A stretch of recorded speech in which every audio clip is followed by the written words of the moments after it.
All right, let's dive in. Today, we're going to break down a sales framework that can totally transform your conversations. It's called the Spin Sales Blueprint, and trust me, it's all about getting past those nice but pointless chats and into real agreements that actually get signed. You know the feeling, right? You get off a call and you're thinking, wow, that went great. We really connected. But then, crickets. Nothing happens. That right there, that's the quiet failure. Most deals don't end with a big dramatic no. They just sort of fizzle out, and you're left wondering what on earth went wrong. Ah, yes, the classic, I need to think about it. This is pretty much the theme song of that quiet failure. And here's the secret. It's almost never about the price. It's a signal that there's just no urgency. The buyer isn't feeling the pain of their problem enough, probably because the true cost of just staying put hasn't been brought into the light. So, here's our game plan to fix this. We're going to start by really picking apart that silent failure. Then I'll introduce you to the SPIN framework, our main tool. After that, we'll get into the nitty-gritty of uncovering what a customer truly needs, mastering a no-pressure technique called the calm close, and finally, learning how to turn those dreaded objections into genuine opportunities. Okay, so at the absolute core of these quiet failures is what I'd call a clarity gap. The buyer just doesn't see the real, tangible, bottom-line cost of their problem. Why? Because the seller hasn't helped them uncover a powerful reason to act right now.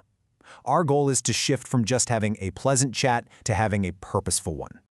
So how do we create that clarity? Well, that's where the SPIN framework comes in. And honestly, the best way to think about it is like this. A good doctor would never, ever write a prescription without doing a thorough diagnosis first, right? SPIN is your diagnostic tool. It's about asking the right questions before you even dream of offering a solution. So what does SPIN actually stand for? It's 4 types of questions: situation, problem, implication, and need payoff. But here's the most important part.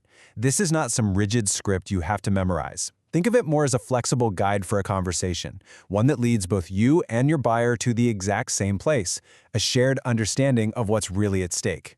The real power of SPIN is just how logical it is. Each stage builds perfectly on the one before it. You start with the simple facts of the situation. Then you move on to the friction with the problem questions. Then, and this is the key, you blow that friction up into real, painful consequences with implication questions. And finally, you let the buyer themselves tell you the value of a solution with need payoff. Okay, so theory's great, but let's get practical. Knowing the stages is one thing, but the real art is in asking the right kind of question at exactly the right time. That's where the conversation really starts to change. Let's look at those first 2 stages. Situation questions are all about getting the lay of the land. They're neutral, fact-finding questions like, so what systems are you all using right now? Then you make a subtle pivot. Problem questions start to poke at the pain points. You might ask something like, and what are the biggest bottlenecks you run into with that system? See the shift? But right here, this is the absolute heart of the whole framework. If you only take away one thing, let it be this. The real leverage, the thing that actually makes a buyer want to act, is found in the implication questions.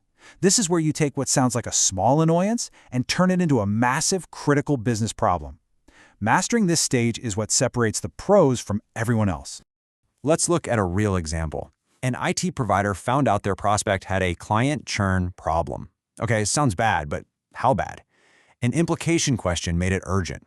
By digging into the consequences, they uncovered that a little 5% churn was actually costing the business $250,000 every single year. Now, that's not a small problem anymore, is it? That's a major financial threat. Once that implication is crystal clear, you pivot one last time to need payoff questions. And this shift is so powerful. Instead of you sitting there listing off all the benefits of your product, you ask questions that get them to state the value. A question like, so if we could improve that client retention, what would that actually mean for your team's revenue targets? It gets them to build the case for change themselves. They're not being sold to anymore. They're solving their own problem right in front of you. Now, here's the best part. If you've gone through the SPIN process the right way, the close isn't some big, high-pressure, awkward moment. It's not a surprise at all. It just becomes the totally natural, logical next step in a conversation where you've been building agreement bit by bit the whole time. This is it, the calm close in 5 easy steps. First, you confirm the core issue. Then you confirm the cost, the consequence of that issue. Then you confirm the value of fixing it. You're getting a yes at every single stage. It's only then, after all that agreement, that you make your recommendation. And then you do the most important step of all.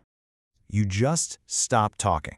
Seriously, after you've made your recommendation and asked something simple like, how does that sound?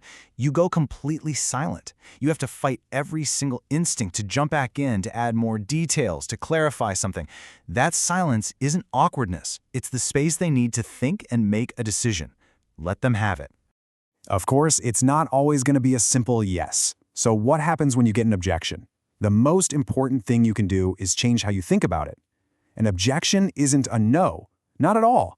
It's really just a request for more information. It's a sign that they're actually engaged in thinking about this seriously. Check this out. For every common objection, your goal is never to argue. It's just to clarify. If you hear it's too expensive, that probably means you need to reconnect the price to the much bigger cost of doing nothing. If they say, we already have someone, you need to gently guide them back to that performance gap you already talked about. You're always just leading them back to their own conclusions. So really, this boils down to a simple, repeatable process. First, always acknowledge their point calmly. Never get defensive. Then clarify. Ask questions to figure out the real concern. Once you get it, you can reconnect it to that big, painful implication you both agreed on earlier. Just remember, your job here isn't to win a fight. It's to resolve their uncertainty. And this quote just says it all, doesn't it? The goal is not to become some slick, persuasive salesperson. In fact, being pushy usually backfires. The real goal is to become a master of clarity. Because when you and the buyer get on the exact same page about the problem and its cost, the need to persuade just melts away. So I'll leave you with this one final thought. The next time you're talking to a potential customer, I want you to shift your focus. Stop thinking about your product's features and instead get obsessed with this one question. What is the true, measurable cost if this person does absolutely nothing? When you can help them answer that question, you stop being a salesperson and you start being an indispensable problem solver.